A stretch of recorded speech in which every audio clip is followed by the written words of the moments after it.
കോഴിക്കോട് താമരശ്ശേരിയിൽ ലഹരി വിരുദ്ധ സമിതി പ്രവർത്തകർക്ക് ലഹരി സംഘത്തിന്റെ ആക്രമണം ഉണ്ടായിരിക്കുന്നു. ലഹരി ഉപയോഗിക്കുന്നത് ചോദ്യം ചെയ്തതിനാണ് ആക്രമണം. ലഹരി വിരുദ്ധ സമിതി പ്രവർത്തകനായ ഷൌക്കത്ത്, അബ്ദുൽ അസീസ് ഉൾപ്പെടെ 9 പേർക്ക് ആക്രമണത്തിൽ പരിക്കേറ്റു. 3 പേരെ പോലീസ് കസ്റ്റഡിയിലെടുത്തു. നന്ദഗോപാൽ വിവരങ്ങൾ നൽകാനായി ചേരുന്നുണ്ട്. ലഹരി ഉപയോഗിക്കുന്ന ഒരു ഘട്ടത്തിലാണ് അവരെ കാണുന്നത്.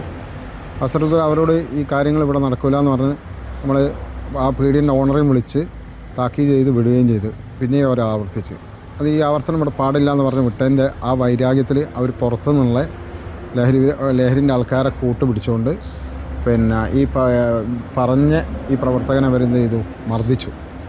ആ മർദ്ദിച്ച അവസരത്തിൽ ഇവർ താഴോട്ട് വിളിച്ചു പറഞ്ഞു, ഞങ്ങളോട് അങ്ങോട്ട് ചെന്നേരം ഇവർ കത്തിയെടുത്ത് വീശയിൽ എൻ്റെ കൈക്ക് മുറിവേറ്റുകയും വേറെയുള്ള പ്രവർത്തകരൊക്കെ അവർക്ക് കുറേ പേരുണ്ടായിരുന്നു, കൂട്ടം കൂടി മർദ്ദിക്കുകയും ചെയ്ത. നന്ദഗോപാൽ വിവരങ്ങൾ നൽകാനായി ചേരുന്നുണ്ട്. നന്ദഗോപാൽ, ഇത്തരം ആക്രമണങ്ങൾ അതൊരു പുതുമയുള്ള വാർത്തയല്ല. സ്വാഭാവികമായിട്ടും പലയിടങ്ങളിൽ നിന്ന് ഇത്തരം വാർത്തകൾ സംസ്ഥാനത്തിന്റെ വിവിധ ഭാഗങ്ങളിൽ നമ്മൾ കേട്ടിട്ടുണ്ട്. ഈ ലഹരി സംഘങ്ങൾക്കെതിരെ പ്രവർത്തിക്കുന്നവരെ ആക്രമിക്കുന്ന വാർത്ത, ഇവിടെയും അത്തരം സംഭവങ്ങൾ തന്നെ ഉണ്ടായിരിക്കുന്നു. ഇവിടെ പോലീസിന്റെ നടപടി പര്യാപ്തമാണോ നന്ദഗോപാൽ?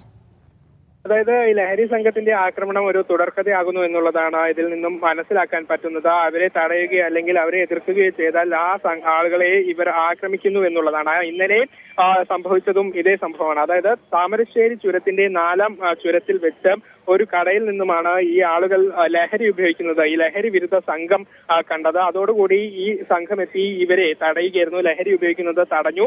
അങ്ങനെ അതൊരു വാക്കേറ്റത്തിലേക്കും മറ്റും പോയി. പിന്നീട് ഈ അക്രമികൾ മറ്റുള്ളവരെ കൂടെ കൂടുതൽ ആളുകളെ കൂട്ടിക്കൊണ്ടുവന്ന ഈ ലഹരി വിരുദ്ധ സംഘത്തെ ആക്രമിക്കുകയായിരുന്നു എന്നുള്ളതാണ്. അതിൽ പ്രധാനമായും ലഹരി വിരുദ്ധ സമിതി പ്രവർത്തകനായ ഷൌക്കത്തിനും അബ്ദുൾ അസീസിനുമാണ് കാര്യമായ പരിക്കേറ്റത്. ഒപ്പം ഇവർക്കൊപ്പം ഉണ്ടായിരുന്ന 7 പേർക്ക് കൂടെ പരിക്കേറ്റു. ഇവരെല്ലാം ആശുപത്രിയിൽ ചികിത്സ തേടുകയും ചെയ്തു. ഇതിൽ അബ്ദുൾ ഷൌക്കത്തിന്റെ കൈവിരലിനൊക്കെയാണ് പരിക്കേൽക്കുകയും ചെയ്തത്. ഏതായാലും ഇവരുടെ പരാതിയിൽ 3 പേരെ പോലീസ് കസ്റ്റഡിയിൽ എടുത്തിട്ടുണ്ട്. പക്ഷേ കൂടുതൽ നടപടികളിലേക്കൊന്നും തന്നെ പോകുന്നില്ല എന്നുള്ളതാണ് പരാതി. പ്രത്യേകിച്ചും ഈ വീണ്ടും ഇത്തരത്തിൽ ഈ ലഹരി ഉപയോഗിക്കുന്നവർ ഇത്തരത്തിലുള്ള ആളുകളെ ആക്രമിക്കുന്നത് പതിവാകുമ്പോൾ ശക്തമായ നടപടി ഇതിനെതിരെ വേണമെന്നുള്ളതാണ് ലഹരി വിരുദ്ധ പ്രവർത്തകരുടെ ആവശ്യം.